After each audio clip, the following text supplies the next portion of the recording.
Our economic growth, our GDP, is really adjusted for inflation flatlining or flat line. So whether we call it a soft landing, a recession, slow growth, the reality is that the United States economy isn't growing, and it's particularly not growing when you adjust it for inflation. When you have debt levels that we're at now, it's like trying to swim or run with a cannonball. Even your monetary policies are ineffective and impotent. You can't go higher for longer at 35 trillion because the interest expense on your debt becomes unpayable. Then you have to monetize that debt with more printed money, which is inherently inflationary. You can cut rates, admit that you've lost the war on inflation, cut rates, and that's inflationary. Inflationary is still the end game. So hello and welcome to the VRIC Media channel, where our mission is to educate you on how to make money in the natural resource sector. I'm your host, Ted Butler, and today I'm very grateful to be joined by two of the most respected economic thought leaders in the industry, Matthew Piepenburg and Dr. Nomi Prins. For those who have been living under a rock, Nomi is a geo-macro economist, the founder of Prins Global, and the best-selling author of 7 books, which most recently include the aptly titled Permanent Distortion. Like Nomi, Matthew is also an author of his own books titled Gold Matters and Rigged to Fail. But beyond that, he's a former hedge fund manager and partner at Von Greyers, where he writes insightful articles that help us to make sense of the ever-evolving global economy. Matthew and Nomi, I hope I didn't do you any disservice with the intro. Thank you so much for coming on the show. Thanks for having us. Thank you very much, and great to be here. Awesome. Okay. So to start, I want to get your take on a lot of things, in particular on the geopolitical front, in light of the increasing tensions in the Middle East. But before that, I've recently come back from America, having been to Beaver Creek, and I'd like to ask you to comment on some of my observations. So I was in Spokane, Washington, where the mall was like a ghost town. Stores were empty, shelves were bare. In other words, it feels like the US is in recession, despite what the data says. Therefore, as the calls for a soft landing are getting louder, do you think the US has been in a recession this whole time? And if not, do you think it's headed for one anyway, despite the Fed rate cuts? Nomi, I'll start with you. Yeah, that's an excellent question. And I think what you're seeing hits on a few different points that intertwine regarding where our economy is. On the macro high number level, our economic growth, our GDP, is really adjusted for inflation flatlining or flat line. So whether we call it a soft landing, a recession, slow growth, the reality is that the United States economy isn't growing, and it's particularly not growing when you adjust it for inflation.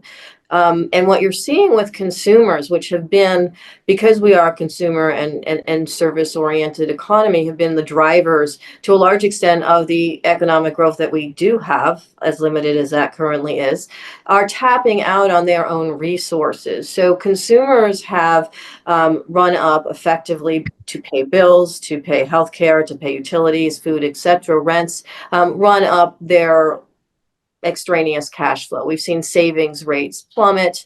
We've seen credit card balances get to record highs. And we've seen the cost of servicing credit card debt also get to record highs because of where the Fed is in its rate cut cycle, and also because of this debt burden. You put all of that together, and the U.S. consumer is struggling to basically make ends meet. And the U.S. economy as a whole isn't showing tremendous growth areas. There are some, and we can talk about those, but in general, and the U.S. itself is steeped in over $35 trillion of debt at a record debt and a record deficit level, which also doesn't necessarily propel growth. It propels the need to service its own debt. And that's what you're seeing in the malls and in the streets of the United States. Absolutely. Yeah. Unfortunately, I'm not going to add much more positive thoughts than Nomi. I totally agree. And I think we have to be blunt and clear about this. I've said, and not to be flippant, it was never a soft landing for more than over a year. I've been saying in a lot of ways, I'm not waiting for the NBR to tell me I'm in a recession. That's like kind of waiting to have a doctor tell you you're sick when you're already at the cemetery. It's always a lagging indicator on the U6 or U3 unemployment, mostly the U6. But I look at the evidence of a recession beyond just the official numbers, and I wasn't meant to be flippant, but to me, it's not only not a soft landing, it's been a hard landing. The fuselage has hit the runway, the luggage is all over the tarmac, and the engines are on fire, and that sounds sensational. But again, you have to look at certain things like 13-year peak bankruptcies, business bankruptcies, and year-over-year job losses, hundreds of thousands in tech, and our bankruptcies are up 35% year over year. And the Fed, I think, knows. And again, Feds are politicians, just like any other branch of government. I consider the Fed, sadly, a fourth branch of government now. They know that the unemployment is kind of a joke. A U6, which is, I think, more fair than U3, is already at 7%. That's dangerous, and the official labor numbers are now over 4%. That includes some pretty dangerous job losses behind that. And I think you can't call that even, and frankly, the technical definition of a recession was redefined when we had two consecutive sessions of GDP, negative GDP, and then now we have the Psalms rule. But I thought if you looked at the M2 money supply, if you looked at the Conference Board leading indicators, if you looked at certain indicators, year and a half, 2 years ago, we were already looking at a very rough landing, if not a hard landing. I think if you asked the middle class, if you looked at the shopping malls, not only in Colorado, but in Minnesota, Michigan, Ohio, Virginia, California, they're pretty empty, certainly in Seattle and South Chicago or Third Street Promenade. It's appalling. So these are personal anecdotes. These are supported by quantifiable and empirical data, which Nomi obviously knows extremely well, and I completely agree with. We can't call that positive news. That's not to be negative for negative sake or in an echo chamber of doom and gloom. These are blunt realities that I think we're all facing. And of course, to Nomi's point as well, the real problem is debt, and hence inflation is a problem from that. I mean, I think America and our politicians and even our central bankers need negative real rates. We need inflation to be higher than the yield, and we get around that by misreporting inflation. That's not fable, but fact to me. I think Wall Street knows that. More and more investors are aware of that, but that is what it is. We lie about inflation. Inflation is the end game for me. We can still have disinflation or deflationary moments. Certainly rising rates the way we did, or having a recession is deflationary or disinflation, or even a market mean reversion could be disinflationary. But whether we cut rates or lower rates, we're going to have to monetize our Treasury market, because that is the Fed's real mandate in my mind, beyond inflation and employment, is keeping those treasuries bought somehow in some means. And that to me means more synthetic liquidity in the long run, which means more inflation. And of course, inflation is an invisible tax. It's theft on the middle class in particular. It's on all of us, but it affects the middle class the most. So these things are all very recessionary and very hard landing in my mind. That's a great point. Yeah. You mentioned inflation there. I mean, I guess whether the US says we're officially in a recession or not, the dawn of the rate cutting cycle is typically a prerequisite for the return of inflation. So I guess with the market consensus being I think it's a 3.75 to 4% Fed funds rate by the end of this year, how long do you expect the Fed to continue cutting rates? And beyond that, I guess, when do you expect inflation to rear its ugly head once again? Nomi, I'll come to you again. Yeah, so I think first we need to look at inflation in sort of two different manners. There's supply side, commodity-based rents, healthcare costs, housing costs, food costs, utility costs, what you pay at the grocery store inflation, which is impacted by many things beyond the Fed's purview, and always has been. So this idea that the Fed can save us from inflation is really just a misnomer anyway. Yeah. There is the other side of inflation, which is monetary inflation. Yes, Matthew mentioned M2, et cetera. And that kind of inflation, the cheaper that rates are, the cheaper that money is, the more supply sloshing around with respect to M2. That is inflationary for money, but that doesn't necessarily combine with inflation for things. Inflation for things, yes, it has slowed down, but it continues to increase. And again, that supply chain is based on many other factors. When Powell said specifically in June of 2022, in the beginning of the rate hike exercise, that he was going to sort of put a lid on housing prices because they had gotten out of control, what we've seen is housing prices have in fact risen, and they are higher now than they were then, as are rents, as are many other costs. And that is with both a tightening policy, a staying policy, and what is now reduction policy. So there's a lot of things that are going on in the economy that the Fed has missed. And I just want to bring back to Matthew's point about labor. You know, the Fed has missed a large shift in our labor force demographically, which has made some of the numbers look a little better than they were when they were better. And now we're looking at 4.3%. Unemployment is 4.2% last month, but it continues to get adjusted upwards in terms of the number of available jobs relative to people looking for them. So that's deflationary from the standpoint of people. On the one hand, the labor force is deflating, but on the other hand, that means that what people are going to be making and what they can receive from the labor force and the security that labor that jobs might provide them is declining, which means that they're going to have less money to put into the economy. And this goes back to, again, something Matthew said, which is interesting to me, which is how do we monetize, therefore, our debt so that we can grow and keep inflation at bay? This is not something the Fed is even considering or discussing, because all it is doing is basically being the largest buyer still of Treasury debt. It still has a book of $7 trillion worth of Treasury mortgage bonds. Mortgage bonds are linked to Treasuries. It is backstopping our debt, which actually deflates our growth potential, regardless of what price inflation might also mean, all of which impinges on individuals and on the overall economy. Other nations, particularly China, which at its height had bought $1.3 trillion worth of our Treasury debt, that was back in 2014, stayed there till 2018, has basically dropped in half to down about $750 billion, its amount of purchasing of treasuries. Other countries don't want our debt, and that's going to also impact what's going on. The Fed has been remarkably incompetent in looking at all of the multiple factors that really run through where the cost of money and the cost of debt is relative to other economic and external events and items. Yeah, I don't think you can overstate that enough. Again, all rivers flow back to debt, and every conversation, whether it's treasuries, currencies, precious metals, employment, et cetera, comes to this debt. And when you have debt levels that we're at now, 125% debt to GDP, 35 trillion public debt, 100 trillion combined public, household, and corporate. I mean, these are abstractions. These are absurd. It's like trying to swim or run with a cannonball. Even your monetary policies are ineffective and impotent. You can't go higher for longer at 35 trillion because the interest expense on your debt becomes unpayable. Then you have to monetize that with more printed money, which is inherently inflationary. You can cut rates, admit that you've lost the war on inflation, cut rates, and that's inflationary. Inflationary is still the end game. And if foreigners aren't buying your U.S. treasuries, who else will? Who's the buyer of last resort? And since 2014, central banks around the world have been net sellers of U.S. treasuries, net stackers by the way of gold. But again, the foreign demand and in the domestic demand, how does that really get met? The delta has to be paid by something because we're not going to default on our treasury. And again, that goes back to the Fed's real mandate. That has to be bought by something, if not someone. And that thing, that's the Eccles building. And that policy, to me, is inherently inflationary. That's why I don't see a way out of inflation, higher rates or lower rates. The end game to me is still inflationary.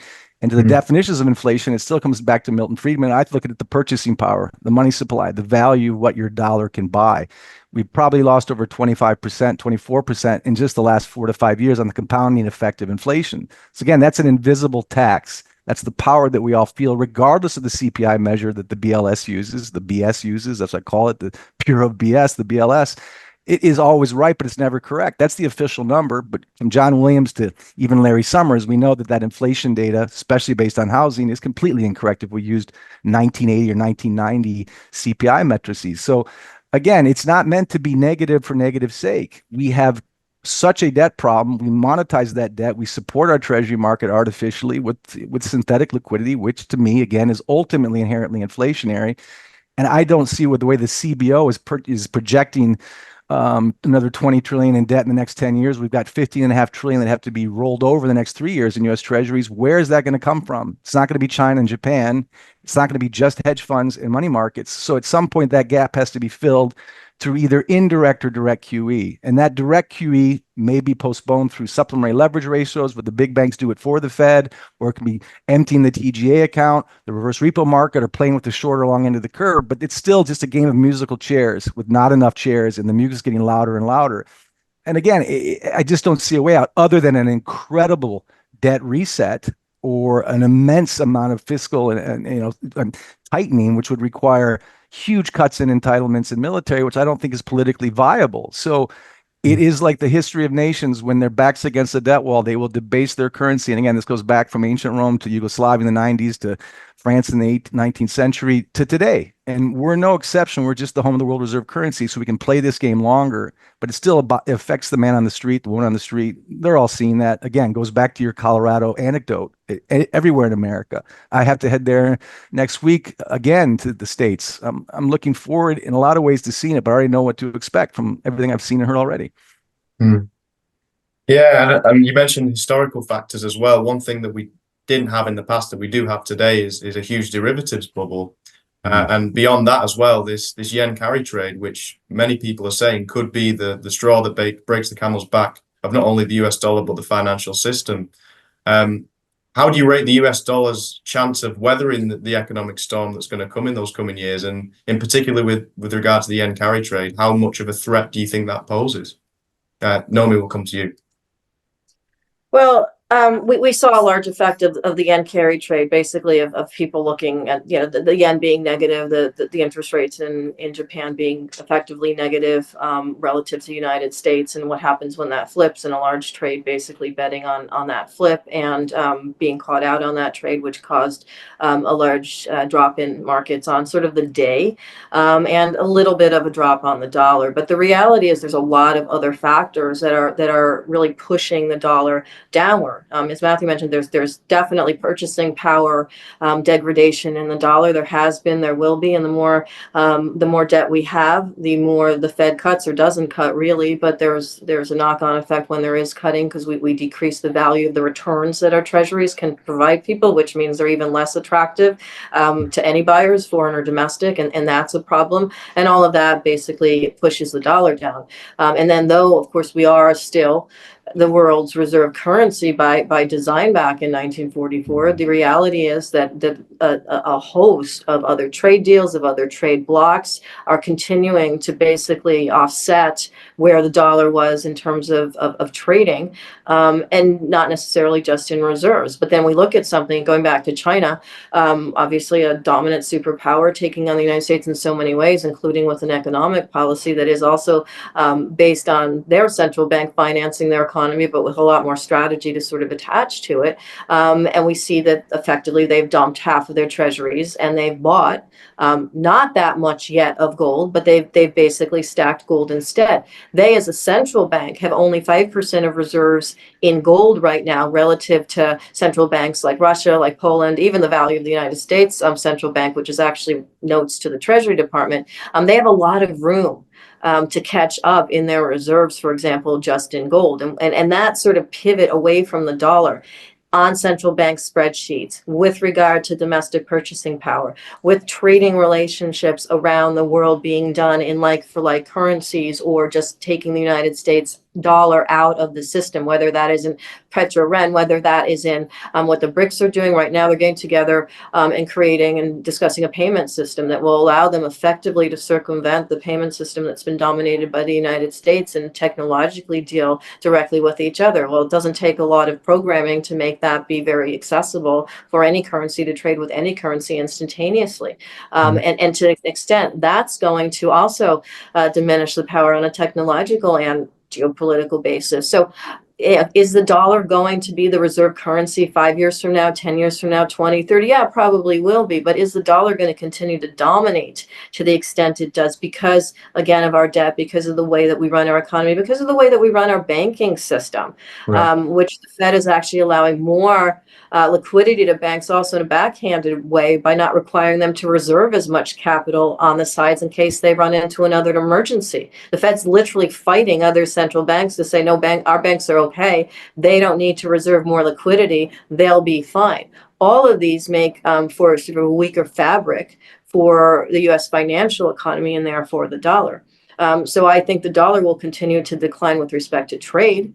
It will decline as a reserve currency, but it will remain the reserve currency while it's declining as well. Okay. Yeah, I fully agree. It's a very important topic, question. It's been a subject of much debate. Of course, I've had this conversation with Brent Johnson, and I'm sure Nomi's had it many times too, the milkshake theory and all these different arguments. There's credible arguments on both sides, but I agree. I think first of all, I don't think the dollar is going to lose its world reserve status, currency status. I just think the dollar is going to be repriced. And again, this goes into gold. I think it's more of a strategic savings asset, a reserve asset, than the U.S. Treasury, the U.S. dollar. But it's a classic dilemma. And you've seen this obviously with Japan, but all nations. You've seen with all central banks, for the major G7 countries, save your currency or save your bond market. And of course, I think the currency will always be sacrificed to save your credit market. We're a world that lives on debt and credit and IOUs, and we will do whatever it takes to avoid defaulting on those. And so, if that's the case, this balancing act, I think the milkshake theory underestimates the lower and lower demand for the U.S. Treasury and the need to monetize that synthetically. I think we got to give credit to where it's due. The dollar is still an incredibly important liquidity currency. It's an incredibly important transactions are still done in US dollars, 85%. It's not going away. But I also think it's not just that Uncle Sam can't afford a higher dollar. I mean, Jake Sullivan, Yellen, even Harris and Trump both want a weaker. Everyone's talking about a weaker dollar because America and Uncle Sam can't afford a higher for longer rate policy and a stronger dollar. But either can foreign investors who have a 13 to 14 trillion in US dollar denominated debt that they can't pay off at higher rates.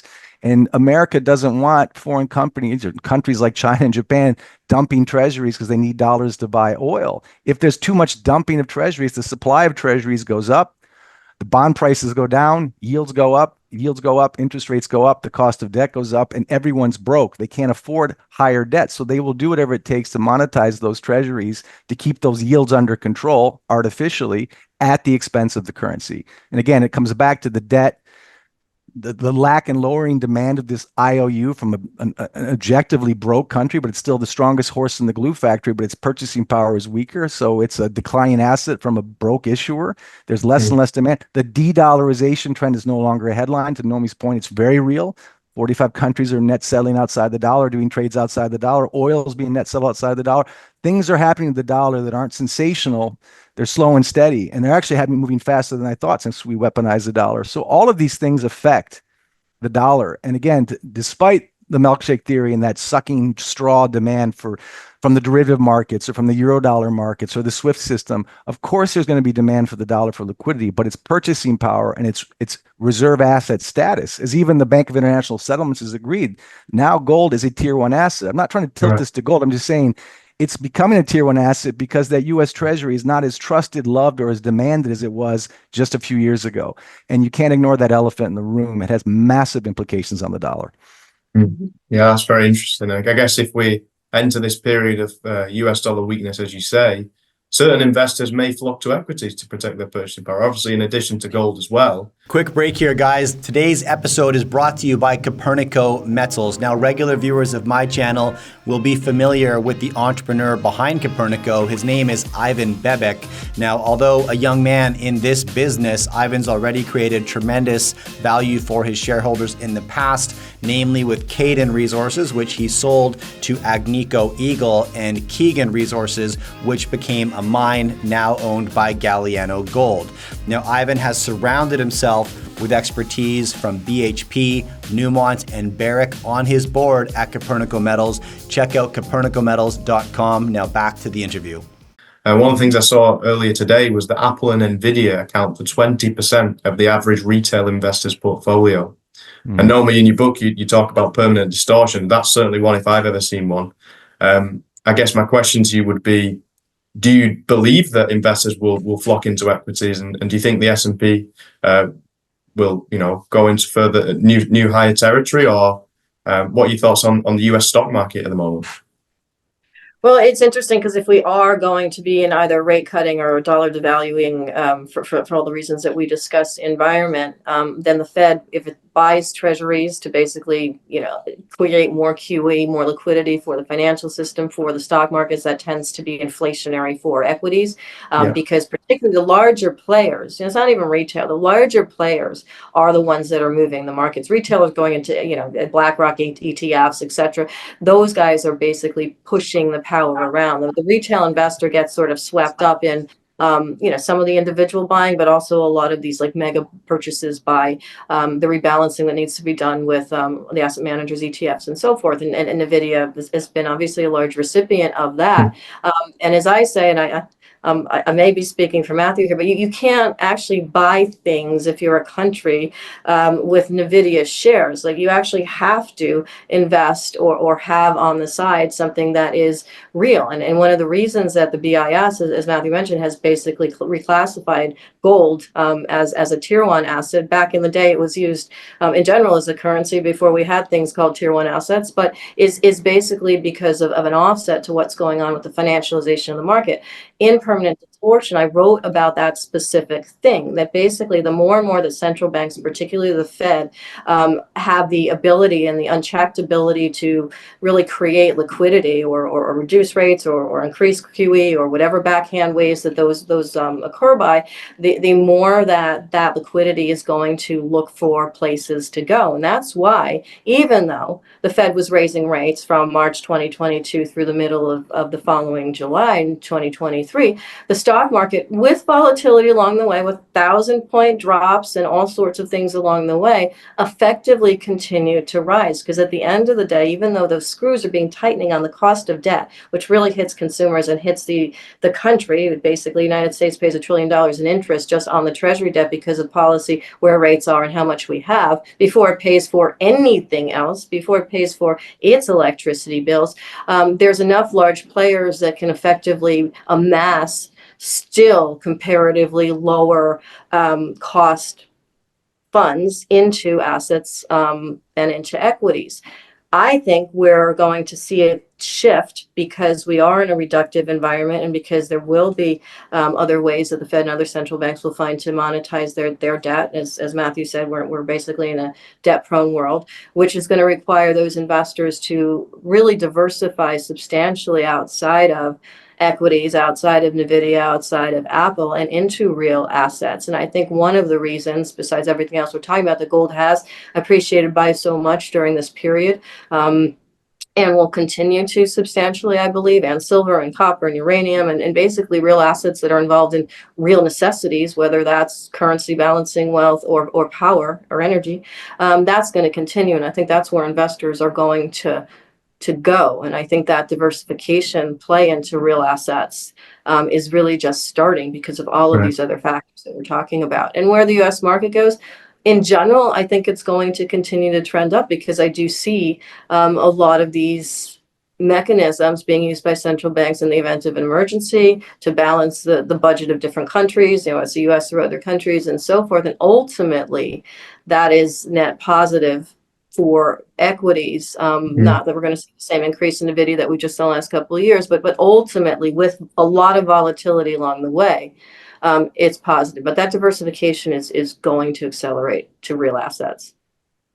Yeah, I completely agree with a lot of the points Nomi's making. And in a perverse way, it goes back to your original question, Ted. You were asking about the economy, and we're kind of pretty bearish, pretty basically and empirically, objectively bearish. But to Nomi's point, the dislocation between that and the S&P, or the stock of the Dow, the NASDAQ, is fascinating. This complete dislocation from economic fundamentals to an equities market, a risk asset market, on a more than just a respirator, but a massive tailwind. And this, coming from my hedge fund days where I was a lottery ticket winner, not a genius, there were smarter men in the room than me and women in the room than me, that's for sure. But I have kind of looked over the past when I think of the dot-com era, which is an easy comparison, but not a complete comparison. When you see a narrow market, there's all kinds of red flags. I saw that with Lucid and Microsoft and Amazon, and I'm seeing that now with Nvidia and the Fabulous 3, which is once the Magnificent 7 and the Fabulous 5. It keeps getting tighter and tighter. Yeah. And when those net income margins go from north to south, the selling starts. And when you have a market this narrowly held, that can be a very dangerous assumption. But to Nomi's point, in a perverse way, markets can go up, because I think, and this is a real simplification, because I think price discovery died a long time ago when the Fed became the airbag under everything bubbles in all the risk asset markets, in particular the S&P, the NASDAQ. But it's very Pavlovian. When the Fed is hawkish, the markets tend to react negatively. When the Fed is dovish, the markets tend to react very positively. 2022, when the rate cuts came in, there was the worst combined nominal returns for stocks and bonds since 1871. That's more than just volatility. That's awful. But 2023, 2024, we saw markets going up and to the right. Why? Just the talk of rate cuts and the pricing in of rate cuts as far back as 2023 and early this year in 2024, when Powell put that carrot in front that we're going to have rate cuts. Everyone was guesstimating whether it be 6 or 7, et cetera. Just the talk of a more dovish Fed sent these markets galvanic, like children in a candy shop. Well, there's going to be lower rates. We can borrow, we can roll over, we can extend or pretend. That's bullish. And there's the possibility, with the caveat, be very careful when you have this much of a narrow market. which, as Jeremy Grantham at GMO, is far smarter than I am in equities. This is grotesquely overvalued market, grotesquely, dangerously overvalued market. So tread lightly those who walk into those steps. Know your know your exits and entries, and hope there's liquidity when you need it most. I saw that go very wrong in the dot-com bubble and even in the great financial crisis. So not trying to be negative all the time, but be very careful when you tread through that minefield. But in a perverse way, the government is so broke, there's almost, many have said, a vested interest in seeing the S&P nationalized like one big collective US 401k. We need the tax receipts. We need the capital gains. The only good narrative America really has right now is it's ubiquitously rising risk asset or equity markets. It's sad that we hang on the edge of our feet on rate cuts and what NVIDIA is doing. When you look at those empty stores, when you look at the Third Street Promenade as a metaphor, or Pioneer Square in Seattle, or Michigan Avenue in Chicago, that's appalling. And Right. keep in mind also, the vast majority of the wealth in the S&P goes to a very small minority of American citizens. That's not good for America. That's not even real capitalism. To me, that's Wall Street socialism. That is a subsidized S&P and NASDAQ and Dow, not a supply and demand driven Dow. But, David Stockman, Nomi, we all agree, natural price discovery and supply and demand died when the Fed took over supply and demand forces in our risk asset markets, and the supply and price of money is controlled by a central bank rather than balance sheets, income statements, and margins. So that's the feudalism we live in today. Yeah, no, they're great points. And I just want to shift it over to a different stock market in China now, which has been doing pretty well in the last month or so. Michael Burry's made a lot of picks that have succeeded. More broadly, I think there's a lot of shifts going on in the Chinese economy that I wanted to get your thoughts on. So there's been this recent talk of President Xi shifting to the fortress economy, this inward-looking, self-sufficient economy, which is a contrast to the export-led growth that has typified last decades, really. How likely do you think this approach will succeed? And sort of how likely do you think this will help Xi to avoid the deflationary spiral that is potentially on the cards if this stimulus doesn't work as he expects it to do? Nomi, I'll come to you again. Well, this is actually a kind of continuation from what we're talking about here with that disconnect, or I call it dislocation between the real economy and a sort of central bank or government financed economy, a financial economy, not the real economy. And what China just did by dropping their rates by 50 basis points, by reducing the collateral that mortgage takers need to have in order to buy what is a sort of weakening housing market right now, or stock in that housing market, and also effectively reducing the amount of collateral that people and institutions need in order to invest in their own stock market. So they're basically leveraging their central bank policy and their cheapening of money into their own stock market as well. So we're talking about NVIDIA, what's brought up the U.S. stock market, and sort of how the capital gains or whatever coming from that market is going to help with some of the receipts that the Treasury can't basically take in fast enough because we're at such a deficit and so forth. China's doing a little bit of that catch up now, and it has been successful in the period of time where they have cut rates and basically reduced reserve requirements, increased liquidity in everybody's hands to go into various markets.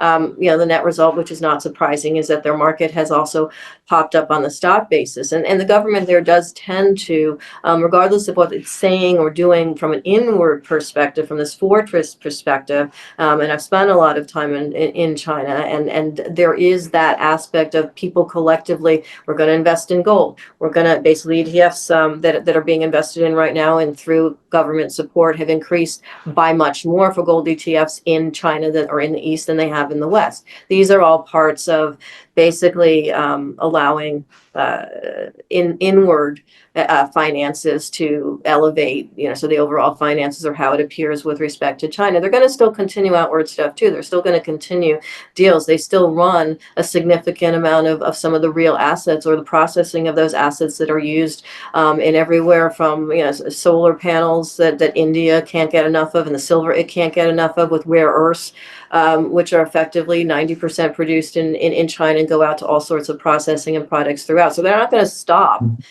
what they're doing from an expert perspective, or any of the deals that connect with those. They are going to turn inward, and they are going to do what the Fed has done, and is continuing and will need to continue to do, which is basically make money cheap and make liquidity as attractive as it can into its own markets. Yeah, this Fortress China, it fascinates me. I mean, first of all, it kind of reminds me of Xi's version of "Make China Great Again." Let's look inward. Let's do what we have to do. I think it's a rate cut theater with a no growth reality hiding behind a facade of growth. Even the PBOC is projecting 0.2% growth. Well, that's kind of silly. Frankly, for the last 12 years, China has tried this many times. It's never really resulted in a positive growth, and they're in a deflation spiral. I think it's got great politics. It's got a great facade. It's got a great story. But again, the stimulus package that it has on the market, let's not confuse the market with the economy. And that's just a dangerous trend I see everywhere. In terms of rate cuts coming out of China and the 50 basis points this year to PBOC, again, this is nothing new. The Fed, the Bank of Canada, the ECB, the Swiss National Bank, we're all playing this game of playing with rates. We've got a hammer. We can cut rates, or we can raise rates, or we can expand, or we can contract the money supply. So everything looks like a nail. And right now, the nail and the hammer is the rate cutting.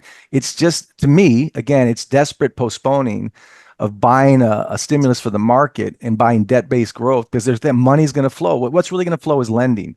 But what's happening in China, they've got a massive mismatch between these RMB loans outstanding and the capital reserves on their banks, which is very similar to what Thomas Hernig said about our U.S. banks.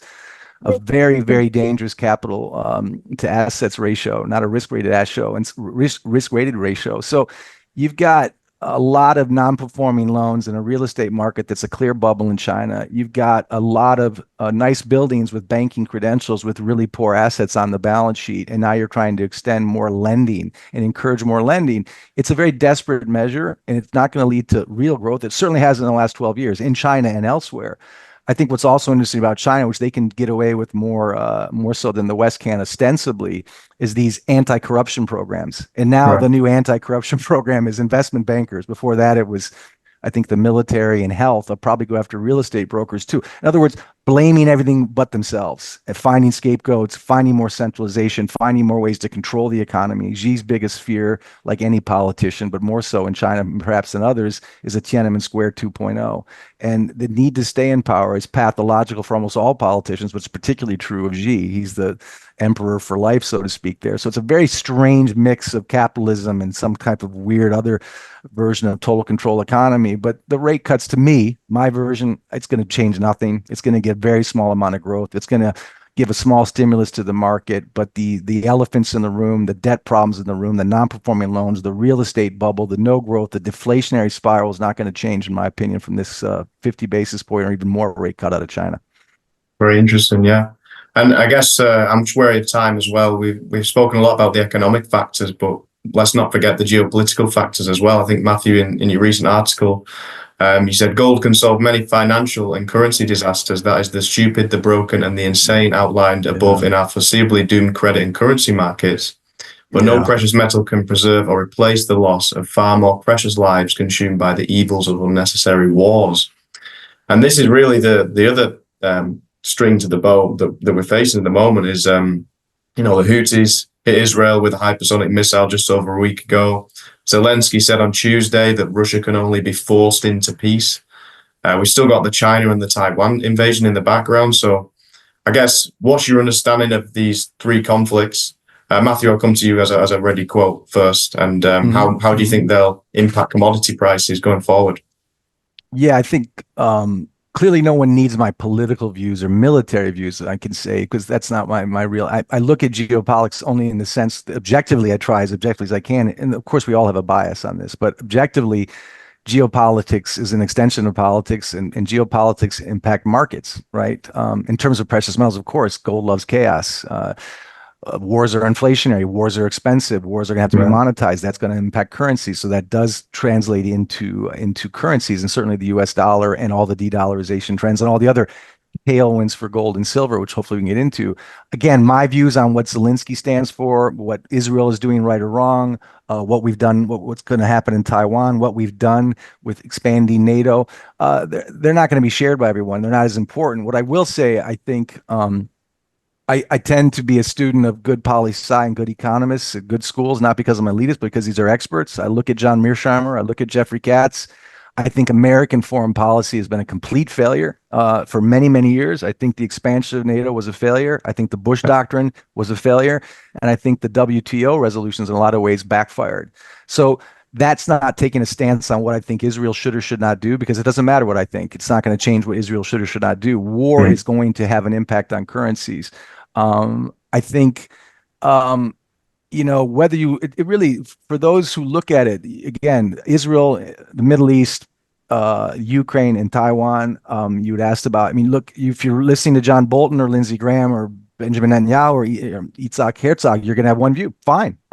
If you're looking at Miko Palet or Gideon Levy or Norman Finkelstein, you have different views, right? So again, separating Hamas and Hezbollah from citizens and separating Israeli foreign policy from Israeli citizens, human beings, these are more important issues to me than who's right or wrong. But that's going to upset some and not others.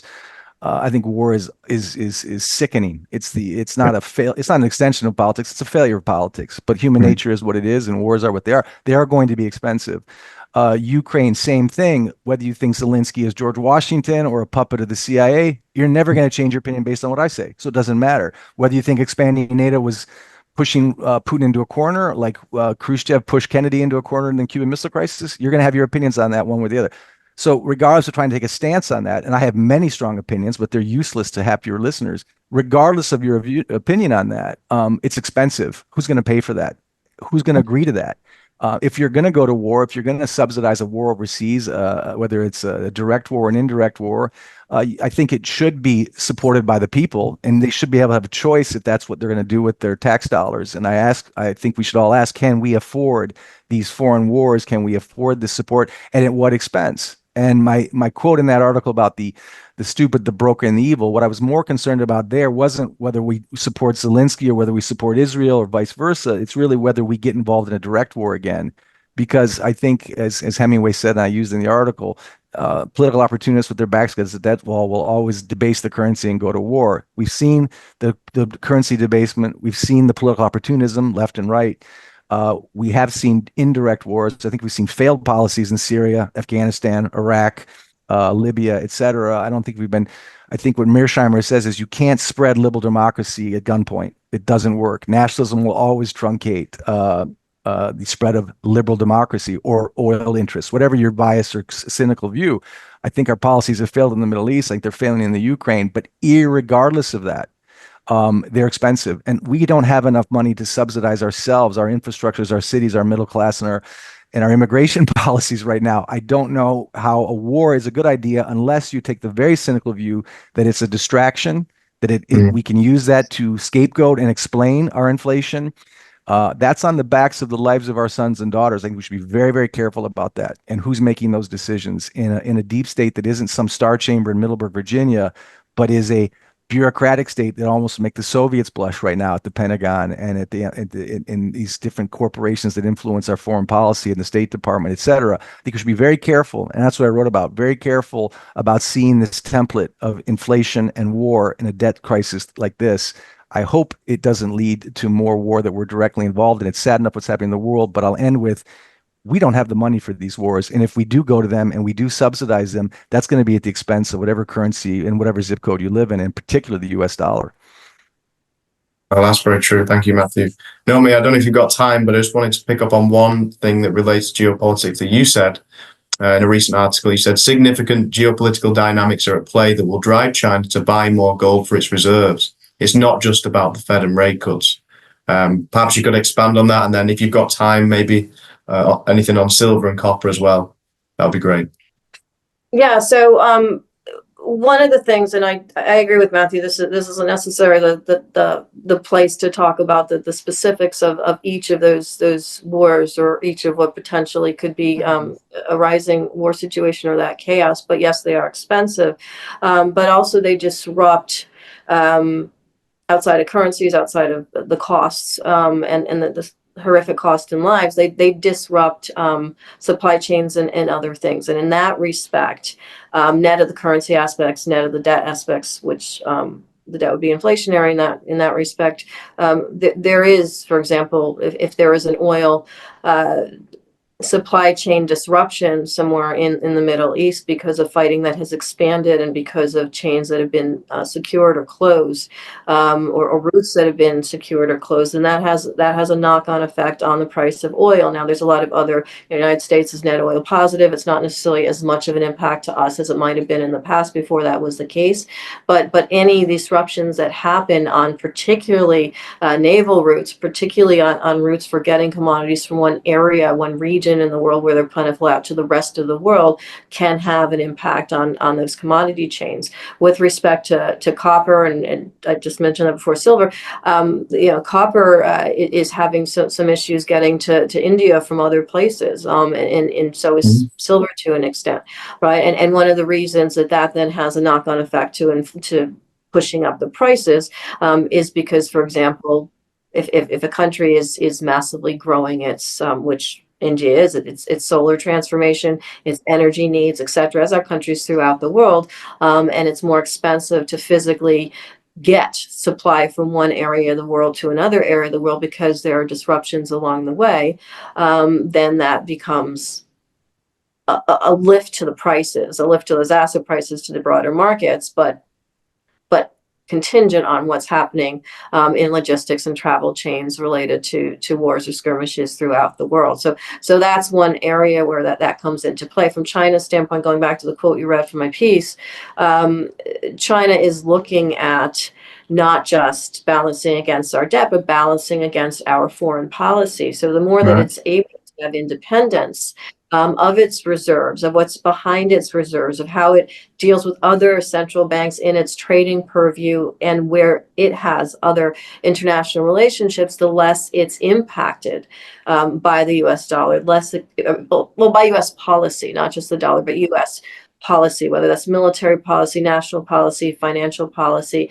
It basically allows itself to operate in a more independent basis. And that's one of the reasons why anything that's happening, any wars or anything that's happening or supported geopolitically from the standpoint of the United States, can increase China's desire, and it has, and we're seeing that in terms of the numbers, to basically deleverage, detach from the dollar, because the dollar is attached to not just our financial policy, but also to our national security and other military policy. And so that's throughout the world. That's one of the reasons why gold isn't just, inflation preserving and sort of wealth accreting and all the things it's been, a currency substituting. But it actually is a geopolitical asset, and it's going to become increasingly so by a multitude of central banks around the world. And we're starting to see that. This is happening in real time. Yeah, absolutely. Matthew, maybe 30 seconds. I just want to get your thoughts on silver in particular. We're at a crucial level technically. I think we just hit over 32.50 the other day. Yeah. Could it be the moment? As I say, the golden moment for silver. Yeah, 30 seconds is a hard way to describe silver, but I'll quote Rick Rule, who knows it better than me in a lot of ways, especially the mining space with Nomi, and you both know. I should be interviewing both of you on mining, but silver rewards infrequently but extravagantly, and there is a massive perfect mismatch right now in supply and demand for silver. In the 30-second view, you've got increasing demand, certainly from India and China, and it's certainly not just solar panels, but just for a number of reasons. It's the gentleman's gold, it's the poor man's gold, but there's an undeniable rise in demand, and you've got an undeniable restriction on supply for geopolitical reasons and other reasons, which we could spend an hour on. In terms of just silver's golden moment, there's also the fact that silver is that little speedboat that moves a lot faster and higher when gold is hitting all-time highs. Gold is hitting all-time highs in dollar terms and other currencies as well. Silver has not yet. It's just a question of when, not if. I think you have to be patient but intelligent. The supply and demand dynamics support it. The golden moments that support it. We saw that in 1980 and 2011. We're seeing the gold-silver ratio come down from 125 to 73. I think it'll get to 40. And when that happens, the supply and demand and the cost and the spot price versus the production cost, all these things, I think silver can easily go to 200 or 300. That's not an extreme exaggeration.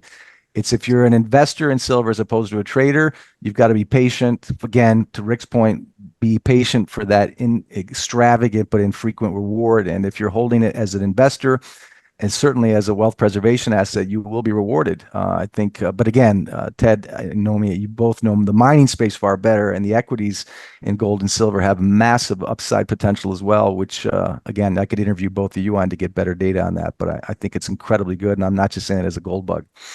For Yeah. sure. Well, If I can, go on, Nomi. Yeah.